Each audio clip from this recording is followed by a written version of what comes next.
दोस्तों, क्या आप ये बात जानते हैं कि महाभारत का युद्ध सिर्फ कुरुक्षेत्र में ही क्यों लड़ा गया? कुरुक्षेत्र में युद्ध लड़े जाने का फैसला भगवान श्री कृष्ण ने किया था, लेकिन उन्होंने कुरुक्षेत्र को ही महाभारत के लिए क्यों चुना? चलिए जानते हैं इसके बारे में। जब महाभारत युद्ध होने का निश्चय हो गया था, श्री कृष्ण जी बढ़ी हुई असुरता से ग्रसित व्यक्तियों को उस युद्ध के द्वारा नष्ट करना चाहते थे। पर भय ये था कि भाई भाइयों का, गुरु शिष्यों का, संबंधी कुटुंबियों का यह युद्ध था। एक दूसरे को मरते देख कहीं संधि न कर बैठे, इसलिए उन्होंने अनेकों दूत अनेकों दिशाओं में भेजे कि वहां की घटनाओं का वर्णन आकर वो उनको सुनाए।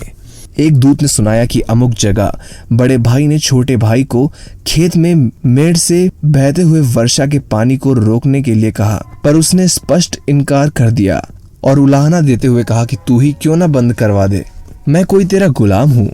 इस पर बड़ा भाई आग बबूला हो उठा। उसने छोटे भाई को छुरे से गोद गोद कर मार डाला और उसकी लाश को पैर पकड़कर घसीटते हुए उस मेड़ के पास ले गया और जहां से पानी निकल रहा था वहीं उसकी लाश को पैर से कुचल के लगा दिया।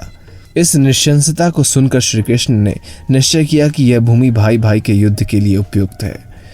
यहाँ पहुंचने पर उनके मस्तिष्क पर जो प्रभाव पड़ेगा उससे परस्पर प्रेम उत्पन्न होने या संधि चर्चा चलने की संभावना नहीं रहेगी।